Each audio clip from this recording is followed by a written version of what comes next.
Uncle Stanton. He's going to be coming out here in just a little while. Wonderful. And I'm going to hatchet my way through some guitar playing. Well, we'll be the judge of that. There's a gentleman here that actually I bet can play the guitar a lot better than I can, and he's somebody we'll meet a little while later that works for the FBI. And he is a double amputee and works for the FBI, typing things into the computer with his feet. Really? Honestly. Fantastic. And this gentleman is anxiously awaiting what we're all anxiously awaiting, which is the development, not the development, but the finalized version of this new hand that Scott Shakespeare has developed. Right, along with someone that I know quite well. This evening, I am here as a result of my relationship with Al Williams, who was, along with Scott, a developer of the simplistic hand. So can we please bring out Al Williams? Come on, Al. Come on out here. I mentioned my relationship with this gentleman.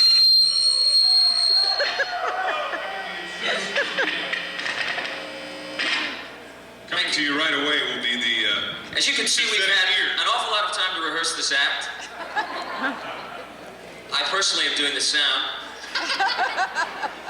I would like to take this chance to introduce a gentleman who I mentioned I have a very unique relationship with. He is my cousin.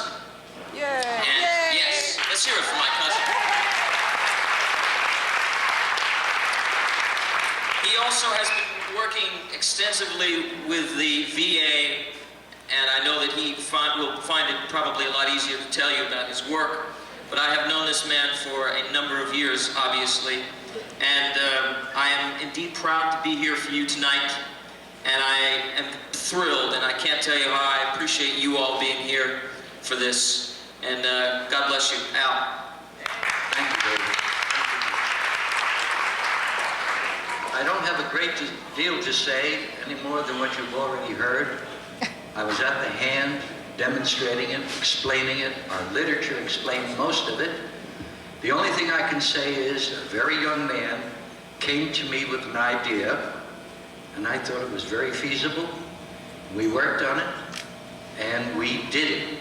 And there is nothing on the market like it. Now I'd like to introduce... Here's to the development. I would like to introduce my friend and partner, Scott Shakespeare.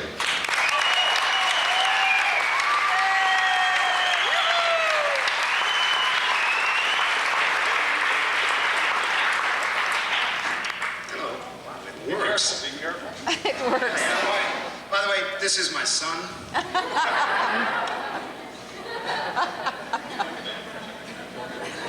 I sweating that bad? Sweating that bad. Whoa. Now, it's not like I'm nervous or anything. Maybe the black shirt. Scott also has a day job.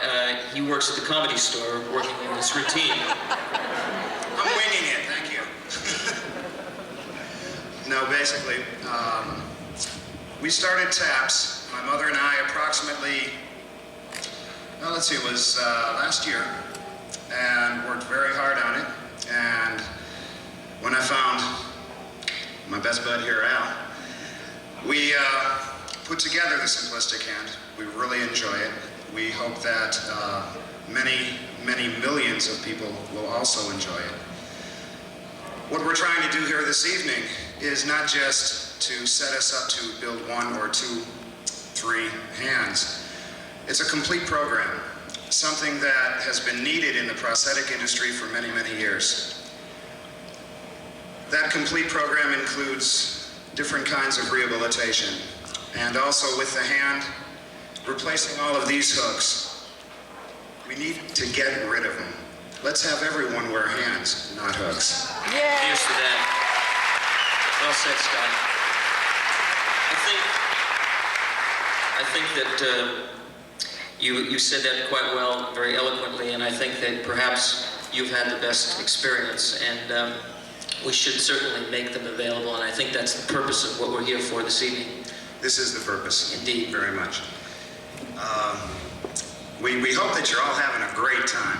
Yeah. That's a fact. Are you? That's another purpose of this. I I'd just like to also thank a few friends of mine that have come from all over the world. That God knows how you knew that you were coming, but some friends of mine have flown in from England and from New York and everything. God bless you. Thank you for coming. And I'm only thrilled that John is going to be entertaining you, and I'm sure you are too.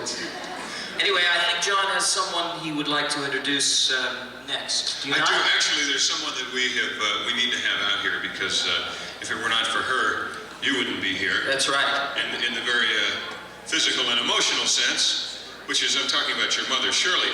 Shirley, come out here.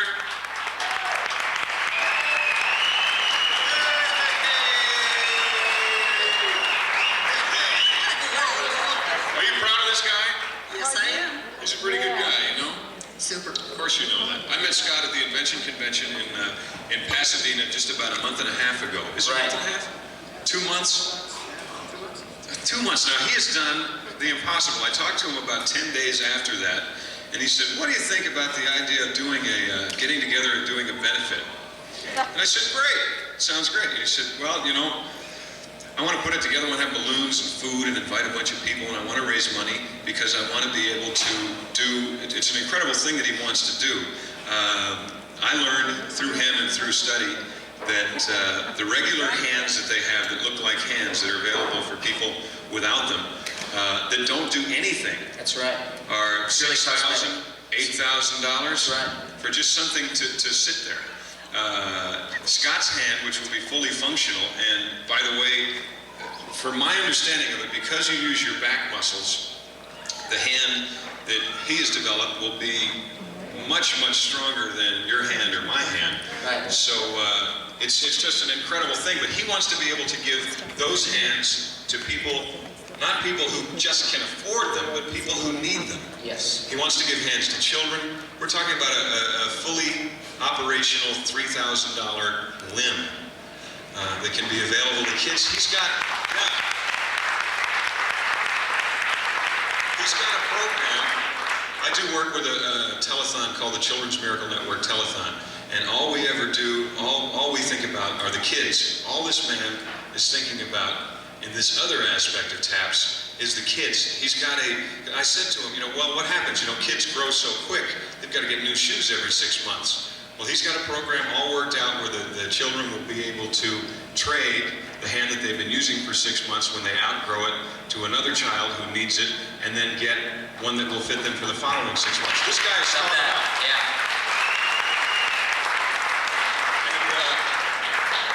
I heard something about, you know, we're all standing up here, we're trying. I can never be serious.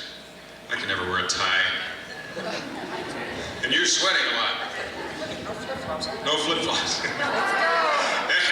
But anyway, I heard a story that when he was first fit, how old were you when you first got your hook? 3 years old now. Is that when the thing happened that you told me about where they gave you they gave him this hook. They said, here kid, here's a hook.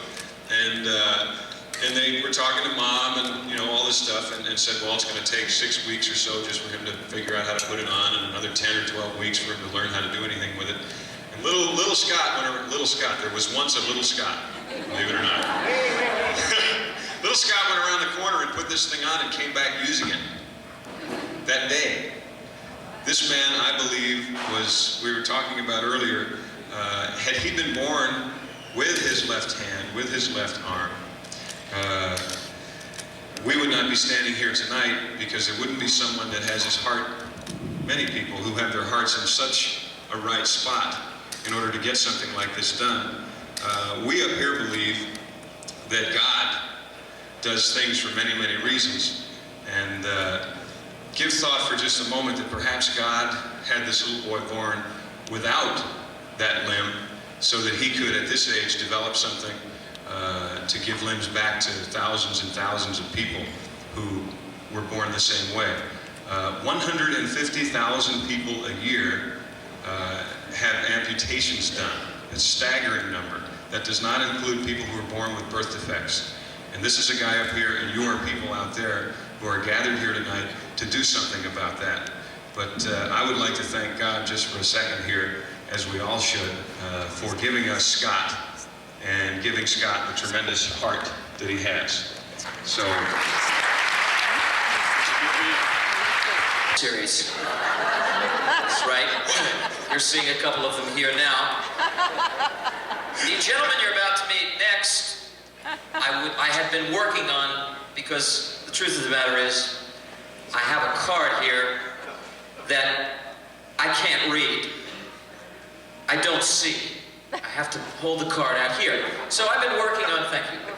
This will probably work. I've been working on this man's name now for the last hour, not to embarrass him. And right before we came out, he said, "Oh no, don't introduce me in my own name.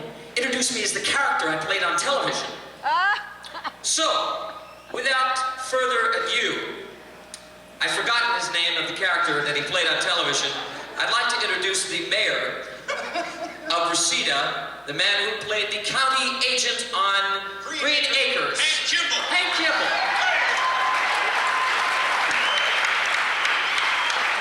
This gentleman's real name is Albie Moore.